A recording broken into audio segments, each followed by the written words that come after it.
కరీంనగర్ జిల్లా వేములవాడలో కేటీఆర్ జన్మదిన వేడుకల సందర్భంగా చల్మేడ లక్ష్మీనరసింహారావు మొక్కలు నాటారు. రాజన్న ఆలయంలో ప్రత్యేక పూజలు చేసి కేటీఆర్ ఆయురారోగ్యాలు కోరుకున్నారు. ఐటీ రంగాన్ని ఉన్నత స్థాయికి తీసుకెళ్లిన ఘనత కేటీఆర్ కే దక్కుతుందన్నారు. వేములవాడ రూరల్ మండలంలో సర్ కార్యక్రమంపై బూత్ స్థాయి ఏజెంట్లకు అవగాహన కల్పించారు. అర్హులైన ప్రతి ఒక్కరికి ఓటు హక్కు కల్పించాలని సూచించారు.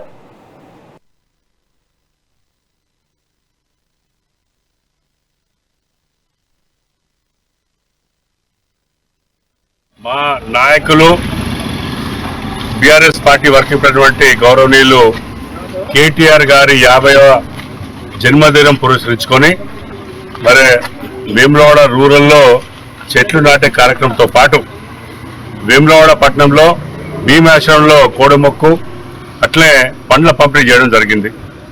వారి రాష్ట్రాన్ని మరి వారున్న మంత్రి ఐటీ మంత్రిగా భారతదేశంలో అగ్రగామిగా తీసుకువెళ్ళిన ఘనత కేటీఆర్ గారిది.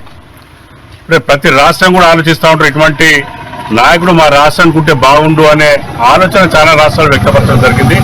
మరి వారు ఆ భగవంతుడు ఆయు ఆరోగ్యం రెండు కూడా మరి వారికి ప్రసాదించి ఈ తెలంగాణ రాష్ట్ర ప్రజలకు ఇంకా మరెన్నో సేవలు చేసి మరి రాష్ట్రాన్ని ఇంకా అగ్రగామిగా ఇంకా పైకి తీసుకెళ్లాలని మరి ఆ భగవంతుడిని ప్రార్థిస్తూ జన్మదిన శుభాకాంక్షలు తెలియజేస్తాను.